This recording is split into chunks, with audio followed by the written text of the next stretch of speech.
ఇంద్రమ్మ భర్త చచ్చిపోయిన చీరిస్తే ముత్తైదలు కట్టుకుంటారా? నీ భార్య ఉంది కదా, నీ భార్య పేరు పెట్టించేది ఉంటుంది. ఇంకంటేనేమో అన్న ఇంకా నాకు వచ్చేది మంచి మాటలు రావు. నువ్వు 800 అంటావు, 8000 అంటావు.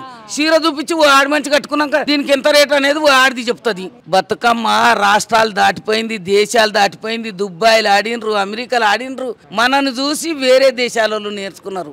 అరే ఇప్పటి వరకే ఉండయ్యా, ఊర్లో కొనిక మొక్కం లేకనే ఊకున్నారు. బతుకమ్మ స్టార్ట్ అయింది. ఇంతవరకు మన కేసీఆర్ ప్రభుత్వం ఉన్నప్పుడు బతుకమ్మ పండుగ 4 రోజులు ఉందనగానే చీరలు ఇచ్చు మంచిగా లేవనుకుంటేనే కట్టుకుందరు. ఇప్పుడు రేవంత్ రెడ్డి ప్రభుత్వం వచ్చింది. పోయిన సంవత్సరం చీరలు లేవు, జాకెట్లు లేవు. ఈ సంవత్సరం 24 తారీఖు ఇస్తాడంట. 24 తారీఖు ఇస్తాడంట. కానీ అది మహిళా గ్రూపులు ఉన్నోళ్ళకే ఇస్తాడంట.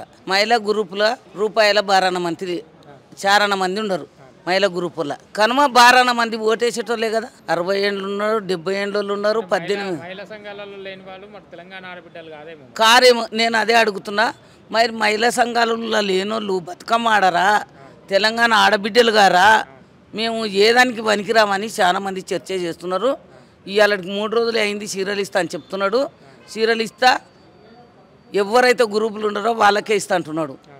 ఇప్పటికే బస్తీలలో కానీ చిన్న చిన్న ఊర్లలో కానీ ఇంకా చెప్పొద్దు బూతులు. వానికి మేము అవసరం లేదా, మేము ఓటేయమా, పొదుపు సంఘాలలో వేస్తారా, పొదుపు సంఘాలలో అది పెడతారా ఇది పెడతారా అని గలీజ్ మాటలు అంటున్నారు. ఆ మాటలు పడకుండా అప్పుడు ఎట్లా కేసీఆర్ ప్రభుత్వం ఉన్నప్పుడు ఆధార్ కార్డు చూసి 18 ఏళ్ళ ఏజ్ వచ్చిందో అట్లా చూసి ఇస్తేనేమో ప్రభుత్వంలో ఒక మర్యాద నిలబడుతుంది. లేకపోతే చాలా కష్టం వస్తుంది. జనాలే కొట్టుకొచ్చేటట్టుంది. ఇప్పుడు ఏం చేస్తున్నారు, గవర్నమెంట్ స్కూళ్ళ కాడికి చీరలు ఇయనికే పిలుస్తున్నాడు. ఆ మహిళా గ్రూపులు ఉన్నామే 10 మందికి 9 మందికి లీడర్ ఉంటుంది కదా. ఆ లీడర్ అంట పాస్బుక్ తీసుకుపోవాలంట, రీసెంట్గా వేసిన బ్యాంక్ బుక్ తీసుకుపోవాలంట. అవి చూసి ఆ మహిళలకు చీరలు ఇస్తారంట, లేకుంటే ఇయ్యరంట. ఇప్పటికే ఏడ చూసినా అమ్మో వాడు గట్లా చేస్తున్నంట, వీడికి ఇట్లా చేస్తున్నా అని తిట్టుకుంటున్నారు. ఆ ప్రభుత్వం పోయిన సంవత్సరం ఇయ్యకుంటే 2 రోజులు మాట్లాడి ఊకున్నారు కదా. 2 చీరలు ఇస్తారే మరి ఈసారి. 2 చీరలా? ఇంకా పెత్తరామాస నాడు చీర కట్టుకుందరు, దసరాకు చీర కట్టుకుందరు. ఈ బతుకమ్మ కోటి కట్టుకుందరు, ఆ బతుకమ్మ కోటి. ఇప్పుడు మరి సంక్రాంతి నాడు తెలంగాణ ప్రభుత్వం సంక్రాంతి నాడు బతుకమ్మలు ఆడుతుందా? దసరాకే ఆడుతుంది కదా. దసరా నాడు ఓ చీర ఇచ్చి ఓ చీర కట్టుకోరు కదా. ఇప్పుడు 2 చీరలు నీవు ఇస్తాని వాగ్దానం చేసినావు. ఇవాళ పెత్తరామాస నాడు 1 కట్టుకుందరు మహిళలు. పెత్తరామాస 4 రోజులు ఉందని ఇస్తే దానికి ఓ చీర తెచ్చుకుందరు, ఓ లంగా తెచ్చుకుందరు, ఓ జాకెట్ కుట్టించుకుందరు. ఇవాళ 1 కట్టుకుందరు. మా రేవంత్ అని ఇచ్చిండు, మా సీఎం ఇచ్చిండని. దసరా నాడు 1 కట్టుకుందరు. నువ్వు 2 దసరా నాడు మా పెత్తరామాస నాడు ఇస్తే ఆ కుట్టేటోడు ఎట్లా కుడతాడు, కట్టుకునేటోళ్ళు ఎట్లా కట్టుకుంటారు? ఇంకా చీరల గురించి ఏం చెప్తారు, ఎలా ఉండాలని అంటారు? గతంలో బీఆర్ఎస్ గవర్నమెంట్ ఇచ్చినేమో నాసిరకంగా ఉన్నాయి, పొలాలలో అంటే అడ్డుకట్టడానికి వస్తాయి ఈ చీరలు అని కామెంట్ చేసిండు. మరి ఇప్పుడు ఎలా ఉండబోతుంది? అడ్డుకట్టనీకైనా కరెక్ట్ టైంకి ఇచ్చిండు. అడ్డుకట్టిండని ఎందుకు అనుకుంటున్నారు? ఊళ్ళో ఎంతమంది కట్టుకోలే, ఎంతమంది జూలే, అందరికీ కొడుకులు బిడ్డలు గంజి పోసిన వాళ్ళు లేరు.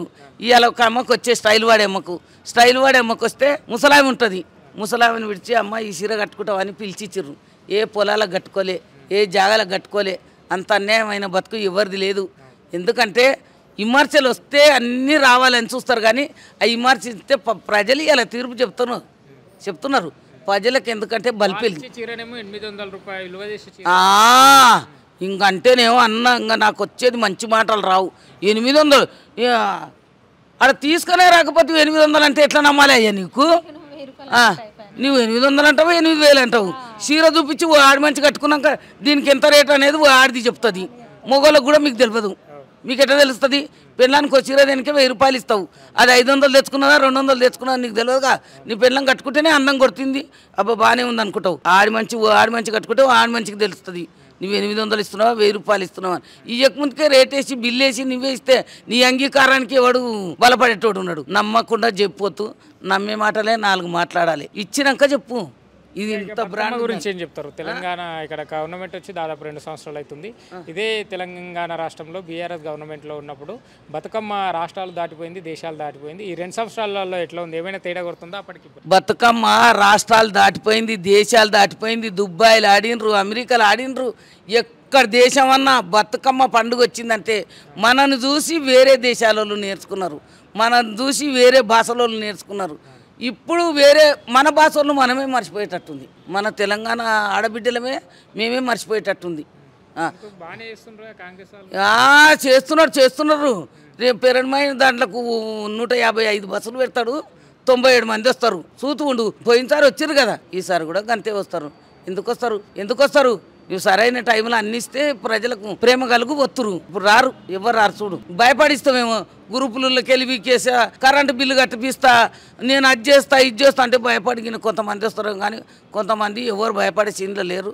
అందరికి ధైర్యం వచ్చింది, అందరికి తెలివి వచ్చింది. ఇప్పుడు ఊర్లో బతుకమ్మ ఆడే పరిస్థితి లేదు. ఈరియా బస్తాలు దొరకక వానలు పడి బీళ్లు పడి పొలాలకి వెళ్ళి నీళ్లు గారుతున్నాయి. వాళ్ళు పంటలు పోయి సంవత్సరం ఎట్లా బతకాలని బాధలు పడుతున్నారు. ఇప్పుడు బతుకమ్మ ఆడి నువ్వు చీరలు ఇస్తే ఎంజాయ్ చేసేటోళ్ళు కూడా. బతుకమ్మ చీరలు కూడా అక్కడిక్కడ సోషల్ మీడియాలో వినిపిస్తున్నాయి. ఇప్పుడు ఇచ్చే బతుకమ్మ చీరలు కూడా ఇందిరమ్మ చీరలు అని చెప్పి ఇస్తారని అంటుండ్రు. ఇప్పటికే తెలంగాణ తల్లి అంటే తెలంగాణ తల్లి చేతిలో బతుకమ్మని తీసేసి ఆల్రెడీ ఇందిరమ్మని చేసిండు, సోనియమ్మని చేసిండు. ఇప్పుడు చీరలు కూడా ఇందిరమ్మ పేరు మీద ఇవ్వడం ఏంది అని చెప్పి కొంతమంది మాట్లాడుతున్నారు. ఇంద్రమ్మ పేరు మీద చీరలు ఇస్తే ముత్తైదు ఎవడన్నా కట్టుకుంటాడా? నాకు భర్త చచ్చిపోయిండు, ఒక మంచికి బొట్టు పెట్టడానికనే నాకు వీలు కాదు. గడ బతుకమ్మను వేరుస్తుందంటే నేను ముత్తైదును కాదు, పూలు ముట్టుకుంటలేను.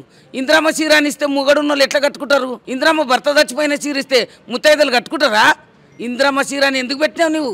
సోనియా గాంధీ చీరని ఎందుకు పెట్టినావు? నీ భార్య ఉంది కదా, నీ భార్య పేరు పెట్టి ఇచ్చేది ఉంటుంది. అట్టెట్లిస్తావు? ఇంద్రమ్మ పథకం అంటావు, ఇంద్రమ్మ అది అంటావు. తెలంగాణ తల్లి అంటే నీకు తల్లి పేరు పెట్టిందేమో మంచిగా ఉండదు, అమ్మ పేరు పెట్టింది మంచిగా ఉంటుంది.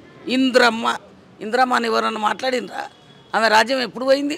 ఆమెది ఎప్పుడు పోయింది ప్రభుత్వం? ఇప్పుడు వచ్చిన తెలంగాణ ప్రభుత్వాన్ని మార్చేయాలనుకుంటున్నాం, కానీ తిరగబడేది మా తెలంగాణ ప్రభుత్వమే. వచ్చేది కూడా మళ్ళీ మా తెలంగాణనే, వచ్చేది కూడా మన తెలంగాణ సీఎంఏ. ఇంకా 2 సంవత్సరాలు 1 సంవత్సరం బాధపడతారు జనాలు. ఇప్పుడు తిరగబడతారు, ఎవరు ఊకోరు. తెలంగాణ తల్లి గురించి ఏం చెప్తావు? తెలంగాణ తల్లి చేతిలో బతుకమ్మ లేదు, అంత ఆభరణాలు, అది ఒకప్పటి తెలంగాణ తల్లి లాగా లేదు కదా. ఆయన ఒక్కడు తెలంగాణ తల్లిలాగా చూడకపోతే మేమంతా తెలంగాణ ప్రజలు తెలంగాణ తల్లిలాగానే చూసుకుంటున్నాం.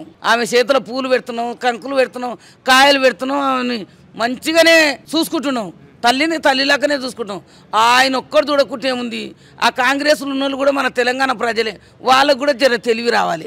తెలంగాణ తల్లి అంటే మన తెలంగాణలో పుట్టినాము, తెలంగాణ బిడ్డలము, తెలంగాణలో రాజ్యాంగం చేస్తున్నాము. తెలంగాణ అని చెప్తేనే మనకి ఇలా ఓట్లేసిర్రు. తెలంగాణ అని ఎట్లొచ్చింది? మేమంతా కేసీఆర్ ఇంత ఉద్యమం చేసి రోడ్ల మీద పడి కేసులు పడి దెబ్బలు తిని లాఠీ చార్జీలు చేపించుకొని కన్న కేసులు మోసుకొని తెలంగాణ అంటూ ఓ గుర్తింపు మేము తెచ్చినాం.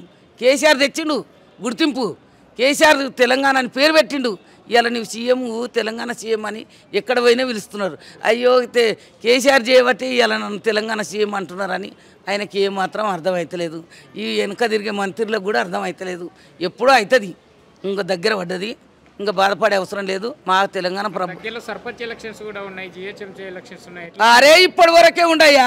ఊర్లో కొనిక మొక్కలు లేకనే ఊకున్నారు. ఇంకా ఇప్పటి దాకుందా?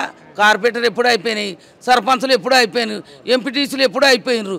ఊర్లో పోతే ఏముందో కారంపొడి రోకల బండలని భయపడి ఊకుంటున్నారు. నీవన్నీ పనులు అభివృద్ధిగా చేస్తే ఇవాళ దొరలాక పోయి గల్లెగిరేసుకొని ఓట్లు వేయించుకోవాలి. ఎందుకు ఏం చేసినావు? ఈరే కోసం కొట్టుకొచ్చేస్తున్నారు. కళ్యాణ లక్ష్మి ఇస్తున్నావా? తులం బంగారు ఇస్తున్నావు. టీఆర్ఎస్ ఉన్నప్పుడు తులం బంగారాన్ని ఒప్పుకోలే మా కేసీఆర్ కిట్ ఏం కొట్టుకోలే. ఏమన్నా కొట్టుకొని పేపర్కి ఎక్కిరా, ఏమన్నా కొట్టుకొని టీవీలోకి ఎక్కిరా, మీ సోషల్ మీడియా వాళ్ళకు సంధించిరా? కేసీఆర్ ఉన్నప్పుడు అది మీరే తెలుసుకోవాలి. మా కేసీఆర్ని మేము అనము, మీరు కూడా అనే అవసరం లేదు. అప్పుడు ఎవరన్నా కొట్టుకున్నారా? ఇప్పుడు మీరు చూడు, ఆ ప్రభుత్వం మీరే రోజు ఎన్ని వార్తలు తెచ్చుకుంటున్నారు. మీరు ఇంకా ఏం చెప్తారు చివరిగా బతుకమ్మ గురించి చెప్పాలంటే? ఇక పెద్దవారు మీరు ఏం చెప్తారు? బతుకమ్మ గురించి తెలంగాణ ప్రభుత్వం ఎప్పుడైతే తెలంగాణలో బతుకమ్మ అని పేరు పెట్టినామో, మా తెలంగాణలో బతుకమ్మ మంచిగానే మా చేతనైనంత కాడికి ఆడుకుంటాము. ఇంకా రేవంత్ రెడ్డి ఏం ఆడిపిస్తాడో ఏం ఆడిపియడో ఆయనకే వదిలిపెడుతున్నాం. మాకైతే అవసరం లేదు. మా చేతనైనంత మంది వస్తాము, మా ఇండ్ల కాడ ఆడుకుంటున్నాం, పల్లెటూళ్ళు ఆడుకుంటున్నాం, మా ఇంటి ఆడబిడ్డలు ఆడుకుంటున్నారు, మా కోడళ్ళు తల్లిగారింట్లో పొడిపోయి ఆడుకుంటున్నారు, మా బిడ్డలు మా ఇంట్లో పొడితే వచ్చి ఆడుకుంటున్నారు. ఇవాళ పెద్దలకైతే పండుగ, ఇవాళ పెద్దరామాస. ఎప్పుడైనా తెలంగాణ భవన్లో ఓ దినం అటో ఇటో పెడుతురు, జనాలు పుల్లు కొత్తురు. ఇవాళ పెద్దరామాస అయినప్పటికీ ఇవాళ బతుకమ్మలు ఇంటికాడ వేర్చుకుంటాం కాబట్టి జనాలు ఇవాళ తక్కువ వచ్చిండ్రు. రేపో ఎల్లుండో పెడితే పుల్లు జనాలు. మాది సక్సెస్ ఎట్లయినా సక్సెస్ అవుతుంది. మేము ఎట్లయినా సక్సెస్ మంచలమే.